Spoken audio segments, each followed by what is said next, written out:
Subscribe to our channel by clicking the subscribe button. Click the bell button and enjoy the latest uploads from our channel. Hi guys, welcome to Khyati Classes. आज अब light के lecture number 5 में fifth में हम refraction of a light, cases of a refraction of a light, law of a refraction, refractive index, total internal reflection और उसकी कुछ numerical problem solve out करेंगे। तो अपना आज का पहला topic refraction of a light. कि दोस्तों अब रिफ्रैक्शन ऑफ अ लाइट क्या होता है, तो देखिए refraction of light.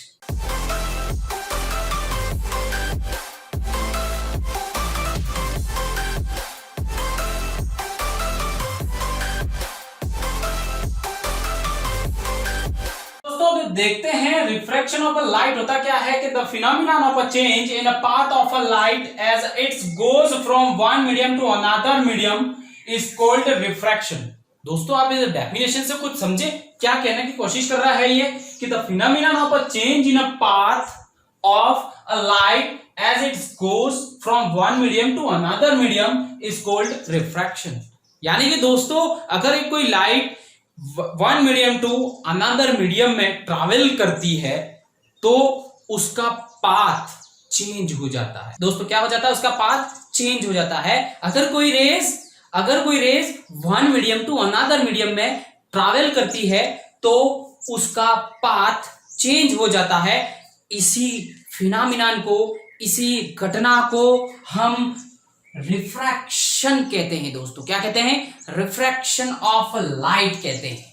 Refraction of light यानी कि दोस्तों इसको एक डायग्राम के थ्रू समझें तो अगर ये कोई एक मीडियम है, यहां पर एक कोई मीडियम दे रखा है, इस मीडियम को ध्यान रखना दोस्तों, कोई वैक्यूम मीडियम है या एयर मीडियम है जिसको फ्रीली छोड़ दिया जा सकता है, वो मीडियम हमारे पास हो जाएगा रेरर मीडियम कहलाता है दोस्तों, रेरर मीडियम। और ये जो मीडियम होता है उसको डेंसर मीडियम कहते हैं। इट मींस एक पे हवा है और दूसरे में पानी है, यानी कि दोनों मीडियम क्या हो गए दोस्तों, चेंज हो गए।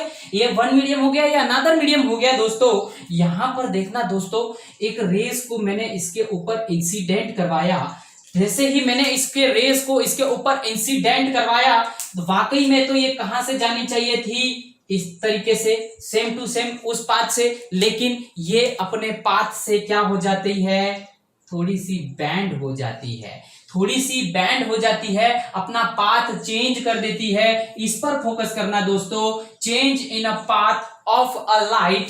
ध्यान रखना पहले इस तरीके से जानी चाहिए थी लेकिन ये तो बैंड हो गई। इसी फिनोमिनन को ही तो हम रिफ्रैक्शन कहते हैं कि अगर कोई rays one medium to another medium में ट्रैवल करती है तो वो अपने पाथ से क्या हो जाती है, दूसरे मीडियम में जाने के बाद चेंज हो जाती है। इसी फिनोमिनन को ही तो हम कहते हैं रिफ्रैक्शन ऑफ लाइट। समझ चुके होंगे आप। ध्यान रखना दोस्तों, ये जो इंसिडेंट करवाते हैं उस रेस को हम इंसिडेंट रे कहते हैं। और जो ये रिफ्रैक्ट हुई है दोस्तों, ये जो रिफ्रैक्ट हो गई थी लाइट, इसको हम कहते हैं रिफ्रैक्टेड रे। क्या कहते हैं दोस्तों, रिफ्रैक्टेड रे कहते हैं। और इसके बीच में हम एक नॉर्मल ड्रॉ करते हैं, जैसा हमने रिफ्लेक्शन की फिनोमिनन में भी किया था। तो ये क्या हो जाएगा, मेरे पास नॉर्मल हो जाएगा दोस्तों। क्या हो जाएगा, नॉर्मल हो जाएगा। और ये जो इसके साथ एंगल बनाएगा, इंसिडेंट रेज जो नॉर्मल के साथ जो एंगल बनाता है उसको हम कहते हैं इंसिडेंट एंगल। तो ये साहब क्या हो गया दोस्तों, ये क्या हो गया, इंसिडेंट एंगल हो गया। और ये जो नॉर्मल के साथ जो एंगल बना रहा है, ये जो नॉर्मल के साथ कौन सा, रिफ्रैक्टेड रे जो नॉर्मल के साथ जो एंगल बना रहा है उसको हम कहते हैं रिफ्रैक्टेड एंगल। क्या कहते हैं, रिफ्रैक्टेड एंगल। क्या कहते हैं दोस्तों, रिफ्रैक्टेड एंगल कहते हैं। तो आपको यहां पर यह फिनोमिनन समझ में आ चुकी होगी कि वाकई में रिफ्रैक्शन होता क्या है।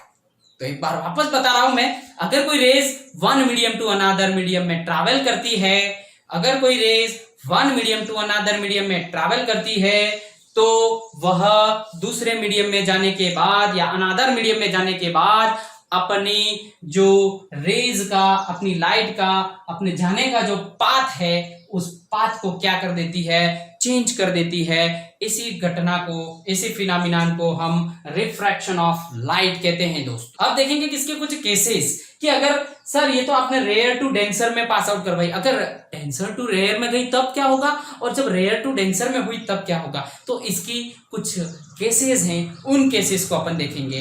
अब देखते हैं दोस्तों, अब इसके केसेस ऑफ रिफ्रैक्शन, केसेस, इसके रिफ्रैक्शन के दो केसेस होते हैं। कौन कौन से केसेस होते हैं देखेंगे। फर्स्ट केस देखेंगे दोस्तों एक बार कि when the rays of a light passes from on optically rare medium to denser medium it bends towards the normal. यानी कि आप समझ चुके होंगे कि क्या कहने की कोशिश कर रहा है। देखेंगे इसकी केसेस किस तरीके से हैं। ये हमारे पास हो गया कौन सा मीडियम दोस्तों, डेंसर मीडियम, और ये हो गया मेरे पास रेयर मीडियम हो गया दोस्तों। तो यहां पर क्या करेंगे दोस्तों, एक नॉर्मल ड्रॉ कर दिया बीच में, हमें पता है ये क्या है, नॉर्मल। ध्यान रखना, यहां से रेस को इंसिडेंट करवाया, जैसे ही इंसिडेंट करवाया रेस कहां से जा रही है, rare medium to denser medium. ये ध्यान रखना, rare medium to denser medium में हमारे पास रेस क्या हो रही है, इंसिडेंट हो रही है। तो इसको ए के दिया तो ओ ए रेस हमारे पास क्या हो गई, ओ ए रेस मेरे पास हो गई इंसिडेंट रे। क्या हो गई दोस्तों, इंसिडेंट रे हो गई ओ ए रेस। अब ध्यान रखना, ये नॉर्मल की तरफ थोड़ी क्या हो जाएगी, झुक जाएगी। कौन सी कंडीशन में, जब रेस रेयर मीडियम टू कहां जा रही है, denser medium to, denser medium में जा रही है, कहां जा रही है, rare medium to denser medium में जा रही है। तब रेस क्या हो जाएगी, नॉर्मल की तरफ थोड़ी सी क्या हो जाएगी, बेंड हो जाएगी, नॉर्मल की तरफ झुक जाएगी। ध्यान रखना, इसी को, ये हमारा पहला केस इस तरीके से होगा कि अगर कोई rays rare medium to denser medium में जा रही है तो वो क्या हो जाएगी, इंसिडेंट करने के बाद वो दूसरे मीडियम में जब एंटर करती है तब वो क्या हो जाती है, नॉर्मल की तरफ थोड़ी सी क्या हो जाती है, झुक जाती है। लेकिन इसका वास्तविक रूप तो क्या होता है, इस तरीके से होना चाहिए था, लेकिन ये क्या हो गई, नॉर्मल की तरफ झुक गई। यही तो फिनोमिनन क्या होती है, रिफ्रैक्शन ऑफ लाइट होती है। दूसरे केसेस में क्या है दोस्तों, देखते हैं। दूसरे केसेस में क्या है, when the rays of light passes from an optically denser medium to rare medium is bend away from the normal, away from the normal. क्या हो जाएगा दोस्तों, अवे फ्रॉम द नॉर्मल। ठीक है दोस्तों, अब देखेंगे यहां पर क्या होता है। जैसे यहां पर ये कोई मीडियम हो गया, ये मेरे पास हो गया डेंसर मीडियम, ऊपर ले लिया मैंने कौन सा, अब डेंसर मीडियम ले लिया। तो ये मीडियम कौन सा हो गया, डेंसर, डांसर नहीं दोस्तों, डेंसर, ध्यान रखना। और ये मीडियम मेरे पास कौन सा हो गया, रेयर मीडियम, ध्यान रखना। और यहां पर नॉर्मल एक मैंने इसके ऊपर ड्रॉ कर दिया, एन डैश, ध्यान रखना। यहां पर रेज को मैंने क्या करवाया दोस्तों, इंसिडेंट करवाया। अब मैंने कहा था कि ये नॉर्मल से क्या हो जाएगी, थोड़ी सी दूर, दूर की तरफ क्या हो गई है, रिफ्रैक्ट हो गई। दोनों में अंतर क्या था, ये नॉर्मल की तरफ बेंड हो गई थी और ये नॉर्मल से दूर जाकर बेंड हुई। यही तो फिनोमिनन हमारे पास क्या कहलाती है, रिफ्रैक्शन ऑफ अ लाइट। ध्यान रखना, दोनों केसेस में जब rays rare medium to denser medium में आएगी तब नॉर्मल की तरफ डिप हो जाएगी, झुक जाएगी, ध्यान रखना, बेंड हो जाएगी। और जब denser medium to rare medium में हम रेस को पास करवा रहे हैं तब वो नॉर्मल से बहुत दूर जाकर क्या हो जाएगी, रिफ्रैक्ट हो जाएगी। ठीक है, बैंड हो जाएगी। तो इसी फिनोमिनन को ही हम क्या कहते हैं, रिफ्रैक्शन ऑफ लाइट। अब हम पढ़ेंगे लॉ ऑफ रिफ्रैक्शन। दोस्तों अब हम पढ़ेंगे लॉ ऑफ रिफ्रैक्शन कि इस रिफ्रैक्शन के लॉज कितने हैं, क्या है, किस तरीके से है, क्या है, इसमें पढ़ेंगे। ये देने वाले थे स्नेल्स। कौन, किसने दिया था लॉ ऑफ रिफ्रैक्शन, स्नेल्स ने दिया था। तो देखते हैं उन्होंने क्या कहा था। अगर कोई रेज, ये कोई डेंसर मीडियम हो गया, ध्यान से देखना दोस्तों, ये कोई रेज, ये हमारे पास हो गया रेयर मीडियम, रेयर मीडियम, ये हो गया डेंसर मीडियम। यहां पे हमने एक नॉर्मल ड्रॉ कर दिया, N dash.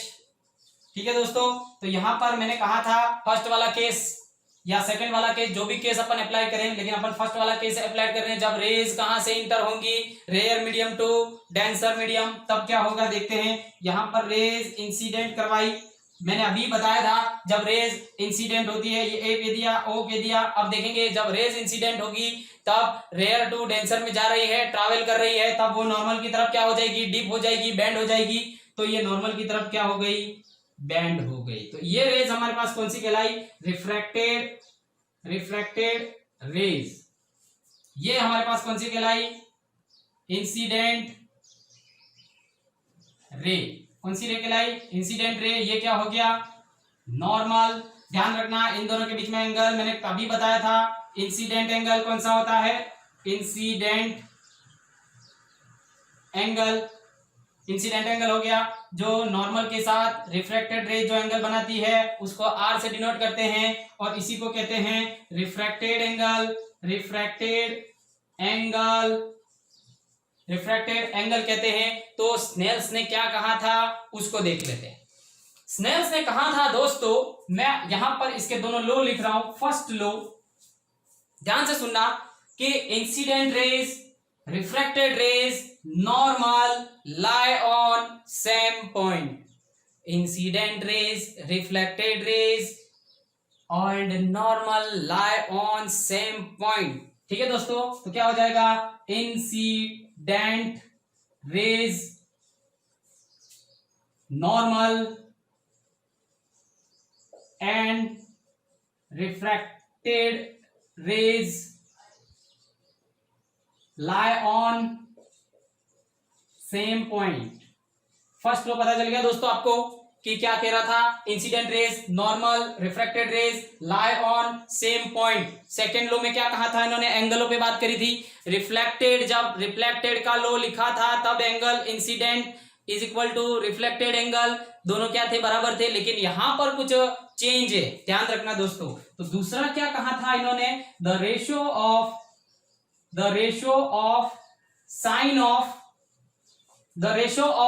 Sign of incident angle and sine of refracted angle is constant. क्या कहा था? कांस्टेंट। क्या कहा था? कि the ratio of sine of incident angle and the sine of refracted angle is a constant। क्या कहा था दोस्तों? कि अगर कोई रिफ्रैक्टेड एंगल का sine of i upon sine of r, इन दोनों का रेशियो हो गया, इज इक्वल टू क्या आ गया? हमेशा कांस्टेंट। और इसको रिफ्रैक्टिव इंडेक्स के नाम से भी डिनोट करते हैं, लेकिन रिफ्रैक्टिव इंडेक्स की कुछ डेफिनेशन अलग भी होती है, इसकी ऑथेंटिक डेफिनेशन कुछ और होती है, इसको एन से भी डिनोट करते हैं। तो एक बार ये भी ध्यान रखना क्योंकि इसके बेसिस पर कुछ न्यूमेरिकल्स भी हैं। Sine i upon sine r is equal to क्या लिख देंगे? And where n is a refractive index. क्या कहते हैं? रिफ्रैक्टिव इंडेक्स, वो की कांस्टेंट वैल्यू होती है। ठीक है दोस्तों, अब हम पढ़ेंगे रिफ्रैक्टिव इंडेक्स। दोस्तों अब हम देखेंगे कि रिफ्रैक्टिव इंडेक्स क्या होता है। तो देखेंगे, एक हमने ट्रांसपेरेंट ऑब्जेक्ट ले लिया, यहां पर हमने एक नॉर्मल ड्रॉ कर दिया, यहां पर ये हमारे डेंसर मीडियम हो गए। डेंसर मीडियम जो लिक्विड क्षेत्र, डेंसर मीडियम हो गया दोस्तों, डेंसर मीडियम। और ये वाला जो खाली जगह वाला स्थान जो मेरे पास है, जो एयर मीडियम, जो वैक्यूम का मीडियम है, वो मेरे पास मीडियम कौन सा हो जाएगा दोस्तों? रेरर मीडियम हो जाएगा। ये हमने क्या कह दिया? एन डैश, इसको हमने कह दिया नॉर्मल। क्या कह दिया दोस्तों? नॉर्मल कह दिया। अब देखेंगे दोस्तों कि अब जब हम रे को क्या करवाएंगे? इंसिडेंट करवाएंगे। तो जब हमने यहां पर रे को इंसिडेंट करवाया, जब रे को इंसिडेंट करवाया, इट मींस एओ रेस कौन सी है मेरे पास? Incident ray. तो दोस्तों जब भी हमने इसको इंसिडेंट करवाया तो मान लेते हैं तब इसकी वेलोसिटी कितनी है या स्पीड कितनी है, तो v1 मान लेते हैं। तो यहां पर लिख देंगे v1 is equal to velocity of light in rarer medium. और जब ये rarer medium to denser medium में, जब rare medium to denser medium में एंटर करती है, तब ये नॉर्मल की तरफ थोड़ी सी डिप हो जाती है। आपको भी ये अच्छे से पता है, ये बी हो गया, इसको हमने मान लिया रिफ्रैक्टेड कौन सी रेज हो जाएगी, रिफ्रैक्टेड रेज हो जाएगी दोस्तों। तो अब इसकी वेलोसिटी क्या हो गई, चेंज हो गई डेंसर में जाने पर। मान लेते हैं उसकी ये वेलोसिटी कितनी हो गई, v2 हो गई। तो दोस्तों यहां पर दूसरी कंडीशन में क्या था कि v2 is equal to what, velocity of light in denser medium. क्या हो गया दोस्तों, velocity of light in a denser medium. तो अब इस कंडीशन में दोस्तों हम रिफ्रैक्टिव इंडेक्स किसको कहेंगे, तो वही देख लेते हैं कि रिफ्रैक्टिव इंडेक्स क्या होता है। तो देखेंगे दोस्तों रिफ्रैक्टिव इंडेक्स की डेफिनेशन क्या होगी। तो देखते हैं रिफ्रैक्टिव इंडेक्स की, तो क्या हो जाएगी दोस्तों, the ratio of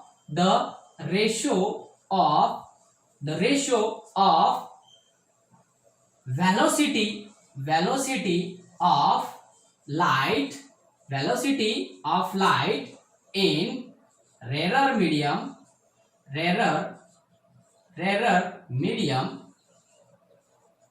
to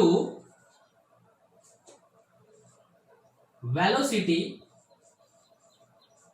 of light in denser medium.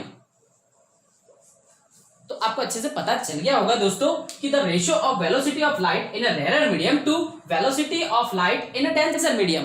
तो इन दोनों का रेशियो ही मेरे पास क्या हो जाएगा, रिफ्रैक्टिव इंडेक्स। तो रिफ्रैक्टिव इंडेक्स को हम डिनोट किससे करते हैं, एन से। The refractive index is denoted by small n. कभी कभी इसको सीबीएसई में म्यू से भी डिनोट कर रखा है, जिसको म्यू इस तरीके से।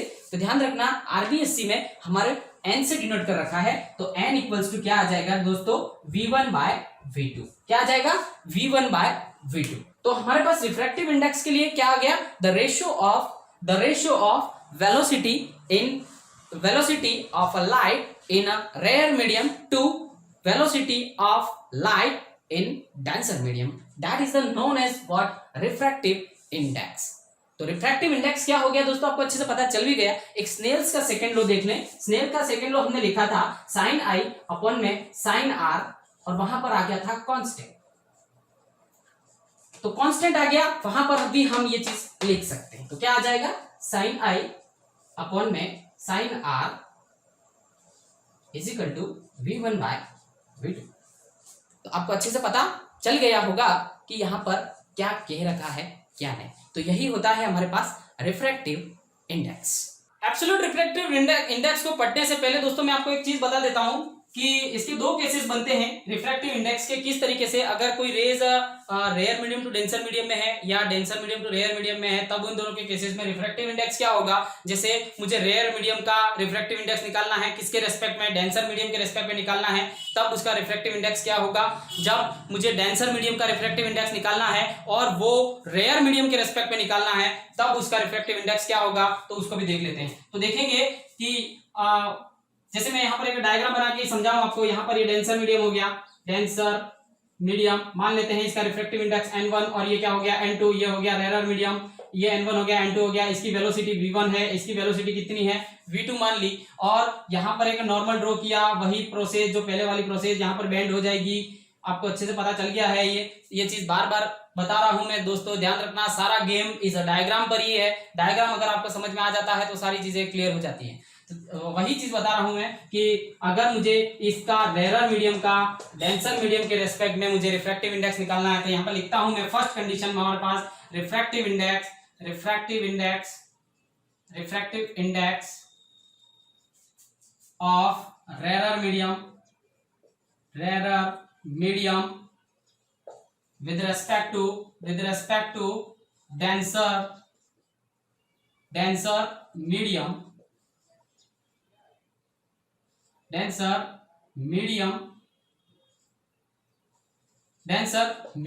इसके बेसिस पर हम इसके बेसिस पर न्यूमेरिकल्स भी आते हैं बहुत सारे। उस न्यूमेरिकल्स को अपन सॉल्व करेंगे। देखते हैं refractive index of a rare medium with respect to denser medium, देखते हैं क्या होता है। तो यहां पर हमने क्या लिख दिया, रेशो लिखना है n1/n2, क्योंकि rare medium to denser medium में निकालना है तो इसका रिफ्रैक्टिव इंडेक्स कितना n1 और इसका कितना आ जाएगा n2 is equal to what, इसकी वेलोसिटी कितनी है v1 और इसकी वेलोसिटी कितनी है v2, तो ये हो जाएगा, इसको लिख देंगे n12 is equal to v1 bye क्या आ जाएगा v2, क्या आ जाएगा दोस्तों v1 बाय v2। अगर दूसरी कंडीशन में हमें अगर फाइंड आउट करना है कि refractive index of a denser medium with respect to rarer medium is equal to what, क्या लिख देंगे, सेकेंड का फर्स्ट के रेस्पेक्ट में निकालना है तो ऊपर क्या आ जाएगा दोस्तों n2 अपन में क्या आ जाएगा n1 is equal to what, n2 अपन में n1 हो गया तो यहां पर क्या आ जाएगा v2 बाय v1, तो क्या आ जाएगा v2 बाय v1। तो इसको क्या लिख दूंगा मैं वापस दोस्तों, क्या लिख दूंगा, यहां पर देखेंगे इसको क्या लिख दूंगा, n2 को n21, इसको क्या लिखा था n12, तो इसको क्या लिख दूंगा n21। जब भी n21 आ जाए तो उसको हम क्या कहेंगे, डेंसर का रेयर के मीडियम में क्या निकालना, हमें रिफ्रैक्टिव इंडेक्स निकालना है, तो n21 इज इक्वल टू क्या आ जाएगा v2 बाय v1। तो ये चीज भी ध्यान रखना, ये बहुत ही इंपॉर्टेंट है, इसके बेसिस पर न्यूमेरिकल होते हैं। अगर एब्सोल्यूट रिफ्रैक्टिव इंडेक्स क्या होता है कि एब्सोल्यूट रिफ्रैक्टिव इंडेक्स अगर हम किसी वैक्यूम मीडियम का हम किसी अनदर मीडियम के रेस्पेक्ट में अगर कोई रिफ्रैक्टिव इंडेक्स निकालते हैं तो उसका रेशो ही मेरे पास क्या हो जाता है, एब्सोल्यूट रिफ्रैक्टिव इंडेक्स। तो यहां पर क्या आ जाएगी हमारे पास की डेफिनेशन क्या थी, तो the ratio of velocity of vacuum to another medium that is the known as absolute refractive index। तो देखते हैं डेफिनेशन, तो देखते हैं एब्सोल्यूट रिफ्रैक्टिव इंडेक्स, इसकी डेफिनेशन देख लेना, द रेशो ऑफ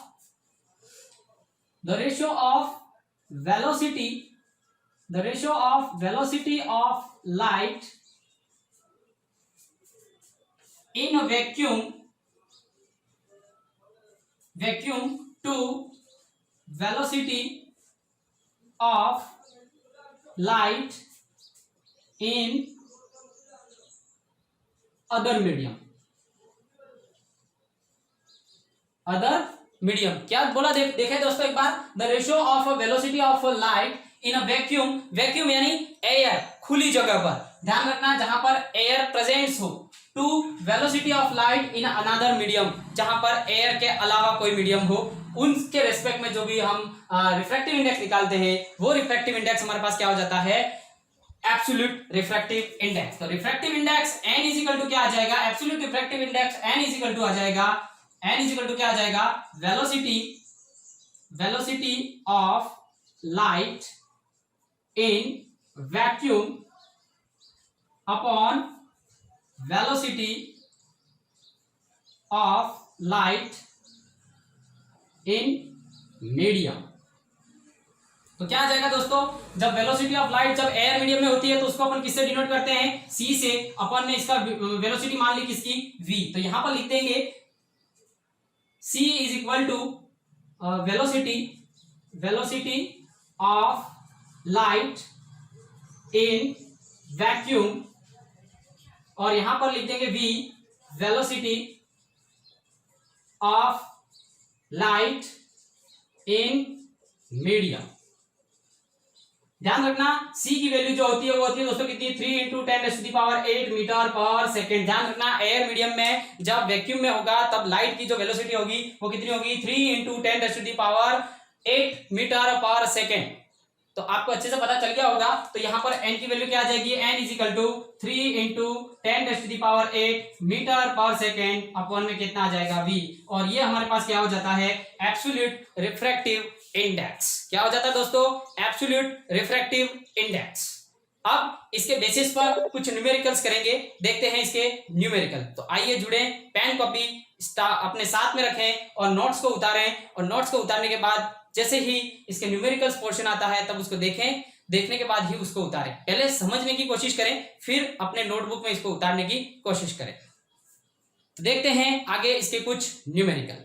देखते हैं दोस्तों, इसका refractive index of a glass is 1.5 centimetre 1.5 इस यूनिट लेस होता है, ध्यान रखना, ये कभी भी इसकी कोई यूनिट नहीं होती। Find the speed of a light in a glass if its speed in air is 3 × 10⁸ metre second inverse. तो देखते हैं दोस्तों क्या होता है, सॉल्यूशन करते हैं इसका। सॉल्यूशन किस तरीके से, हमारे पास दे क्या रखा है, रिफ्रैक्टिव इंडेक्स n दे रखा है 1.5, क्या दे रखा है 1.5 दे रखा है, और पूछ रहा है कि ग्लास का ग्लास की स्पीड क्या होगी उसको फाइंड आउट करना है। और हमारे पास एयर की जो स्पीड दे रखी है वो दे रखी है, इट मींस क्या दे रखा है, c दे रखा है, वो c हमें दे रखा है और v फाइंड आउट करना है। तो देखेंगे यहां पर n इजिकल टू क्या होता है, c/v, क्योंकि c/v हमने इसको क्या मान लिया, v, यहां पे लिख देंगे वेयर v इज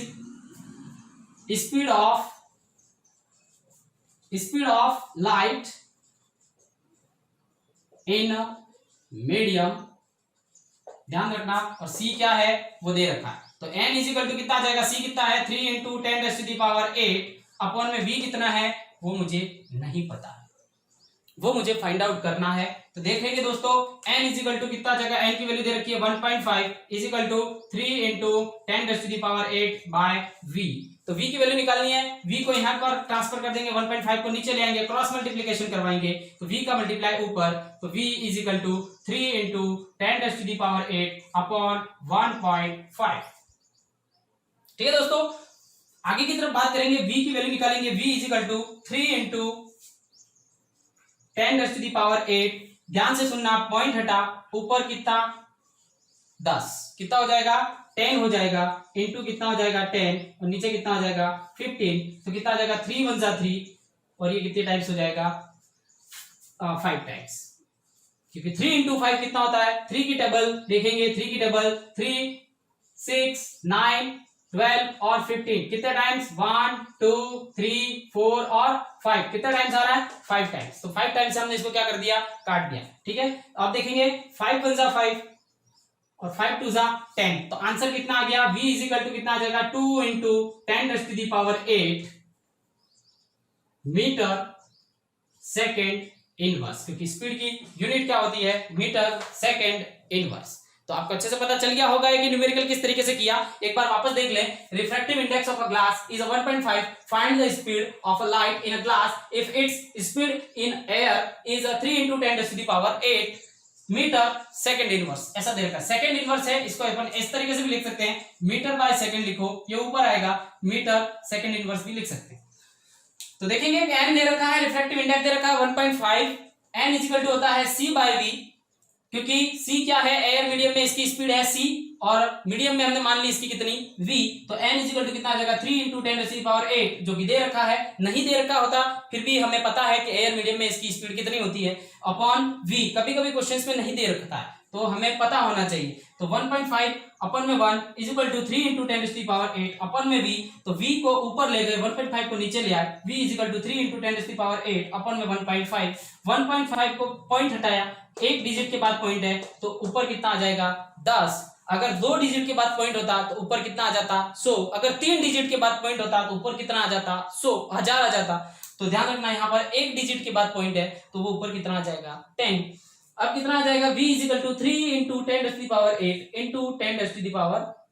10 हो जाएगा। ठीक है, ध्यान रखना 3 का 15 से मल्टीपल होता है, डिवाइड होता है, 3 × 1 = 3, और यहाँ पर कितना आ जाएगा 15 कितने टाइम्स 5 टाइम्स, तो 5 लिख दिया, और 5 × 1 = 5 और 5 × 2 = 10, फिर 5 का किससे कट रहा है 10 से कट रहा है, तो 5 × 2 = कितना हो जाएगा 10 हो जाएगा, ऊपर कितना बचा 2 × 10⁸ मीटर सेकंड इनवर्स, जो कि मीडियम का क्या आ गया, मीडियम की क्या आ गई स्पीड आ गई।